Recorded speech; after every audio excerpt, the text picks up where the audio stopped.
Hello दोस्तों, कैसे हो आप सभी। आज मैं आपके लिए कहानी लेकर आई हूँ। अच्छा सबक सिखाया नंदन अपनी भाभी को। आज फिर भाभी ने मुझे घर में घुसते देखते ही बड़बड़ाना शुरू कर दिया।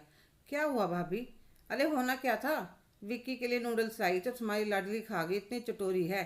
कितनी देर लगती है छत पर से बुलाने में। इतनी देर में ही सारे खा गई। चटोरी कहीं की। मैंने अपनी दोनों बेटियों को आवाज़ दी। दोनों बहनें भागी आई। मैंने उनको डांट लगाई, क्यों खाई तुम दोनों ने भैया के नूडल्स? तो दोनों बच्चियां रोने लगी। मम्मी, भूख लग रही थी। क्यों, दोपहर को खाना नहीं खाया? किचन में था ही नहीं। तो सुधा अपनी भाभी की तरफ देखती है। अरे मैं खाना खा रही थी, इतने में मेरी फ्रेंड आ गई। तो मैंने कहा, आ जाओ तुम भी खाना खा लो। तो सारा खाना लग गया। और एक दिन नहीं खाना नहीं खाओगी तो क्या मर जाओगी? सुधा कुछ कहती, इतने में उसके पापा की आवाज़ आती है। अरे बिटिया, एक कप चाय बना दो। हाँ पापा कहकर किचन में जाते हुए अपने 7 साल की बेटी अवनी को पैसे देकर कहती है, सामने वाले दुकान से बिस्किट ले आ, इतने में चाय बनाती हूँ। फिर अपने पापा को चाय देकर दोनों बेटियों को भी चाय बिस्किट खिलाकर कमरे में पढ़ने के लिए बिठा देती है। खुद रात के खाने की तैयारी में लग जाती है। साल भर हो गया मायके में पड़े हुए। भाभी के मायके की तरफ उनके दूर के रिश्तेदार ने रिश्ता करवाया था। उन्हें संस्कारी बहू चाहिए थी। कहने लगे, हमारे पास पैसा बहुत है, बस लड़की चाहिए जो घर में रच बस जाए। पापा ज़्यादा छानबीन नहीं करी। भैया भी कहने लगे, अरे मेरे ससुराल वाले गलत बताएंगे क्या? वे देखने आए तो रिश्ता पक्का कर गए। अगले दिन फ़ोन आया, लड़के को अमेरिका जाना है। हम चाहते हैं अकेला न जाए, इसलिए हफ्ते के अंदर शादी कर देते हैं। शादी के बाद बोले, अमेरिका जाने का प्रोग्राम फ़िलहाल के लिए कैंसिल हो गया। 1 महीने तक तो सब सही लगा। एक दिन मैं अपने पति के कपड़े अलमारी में रखने लगी तो कुछ कागज़ थे जो मेरे हाथ लग गई। तब मुझे पता चला मेरे पति के दौरे पड़ते थे। अब इलाज चल रहा है। तो वह सासू माँ के पास गई और कहने लगी, अरे मेरे बेटे को यह परेशानी नहीं होती तो क्या रिश्तों की कमी थी जो तुम जैसे फटीचरों का रिश्ता लेते? सासू माँ, मेरे पापा ने क्या भीख मांगी थी रिश्ता ले लो मेरी बेटी का? कुछ समय बाद पता चला ऐसा कोई ऐप नहीं था जो मनोज में ना हो। जब तक मैं प्रेग्नेंट हो चुकी थी। अब कुछ समय बाद ही मैंने अवनी को जन्म दिया। सोचा अब सुधर जाएंगे, पर वे नहीं सुधरे। 2 साल बाद छोटी बेटी सवी का जन्म हो गया। सोचने लगी क्या पता अब सुधर जाए, पर वह नहीं सुधरे। एक दिन पता चला जुए में सब हार गए। अब घर का गुजारा करना भी मुश्किल हो रहा था। तो मैं नौकरी करने का सोचा। बेटियों का पेट भरना ही था। एक ऑफिस में नौकरी मिल गई। धीरे धीरे खर्चा निकालने लगे। पर मनोज अभी भी नहीं सुधरा। जब मूड खराब होता हाथ उठा देता। एक दिन सुधा ने देखा मनोज उसकी अलमारी में से पैसे निकाल रहा है। तो मैंने उसका हाथ पकड़ लिया और कहा, मनोज मान जाओ, अभी पूरे महीने का खर्चा पड़ा है। तुम खुद तो कुछ कमाते नहीं हो, जो मैं कमाती हूँ वह भी ले जाते हो। और जैसे ही मैं उसके हाथ से पैसे छीनने लगी, उसने मुझे धक्का दे दिया। उसके बहुत तेज चोट लगी और खून निकल गया। सुधा गुस्से में अपनी बेटियों को लेकर मायके आ गई और 6 महीने के अंदर मनोज से तलाक ले लिया। मैं अपनी सारी सैलरी हर महीने भाभी को दे देती थी। बस कुछ पैसे खर्च के लिए अपने पास रखती थी। सारे घर का काम भी करती, सुबह जाने से पहले रात को आने के बाद। फिर भी उनका मुंह सूजा रहता।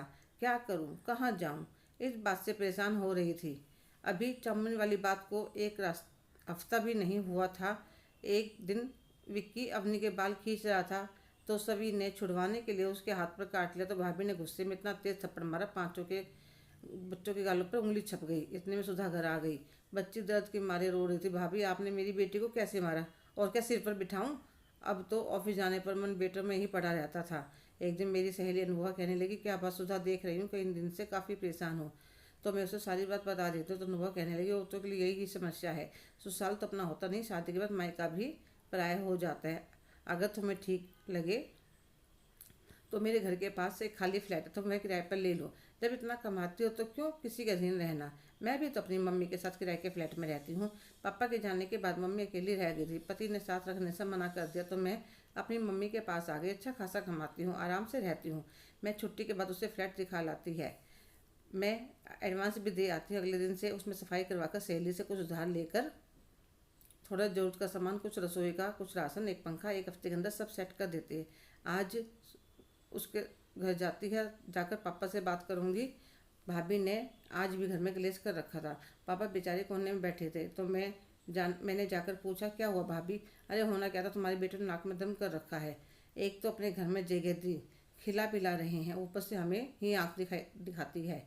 अच्छा भाभी, और जो मैं सारी सैलरी आपके हाथ पर रख देती हूँ तो क्या एहसान करती हो? अपने घर में जगह दे रखी है, हमें यहाँ नहीं रहना है तो नहीं। चलो पापा, नहीं बेटा मैं कहाँ जाऊँगा।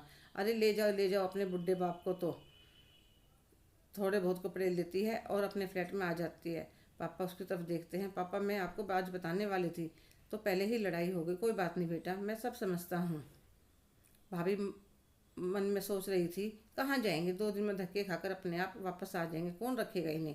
थोड़ा टाइम लगा, सब सेट हो गया। सुबह बेटों को स्कूल भेज देती, दोपहर को पापा ले आते। अब तो पापा में भी हौसला आने लगा था, कोई लड़ाई झगड़ा नहीं। उधर भाभी पछता रही थी कि सारा काम करती थी और सैलरी भी देती थी। अपने पति की पूरी सैलरी बचा जाती थी। और एक दिन अपने पति से कहने लगी, आप मना लाओ, तो वह मना कर देता है। एक दिन सुधा के पापा कहते, सुधा मैं पूरा दिन फ्री रहता हूँ और बच्चों को पढ़ाने की सोच रहा हूँ, कुछ बच्चों को ट्यूशन देना शुरू कर दूँ। तो सुधा कहते, पापा सारा खर्चा आराम से निकल रहा है, आपको परेशान होने की जरूरत नहीं है। फिर भी वह मैं नहीं मानते और 2-4 बच्चों को ट्यूशन पढ़ाने लगते हैं घर में। और पैसे के आमदनी बढ़ने से सारे खर्च आराम से निकलने के बाद भी बचत होने लगी। अब सुधा और उसकी बेटियाँ, उसके पापा सब बहुत खुश रहते थे। सुधा भगवान को अनुभव जैसी दोस्त देने के लिए धन्यवाद करती है। हेलो दोस्तों, कैसे हो आप सभी? आज की कहानी आपको कैसी लगी? कमेंट करके ज़रूर बताइएगा। अगर आप मेरे चैनल पर नए हैं तो प्लीज़ लाइक, शेयर, सब्सक्राइब करना ना भूलें। धन्यवाद।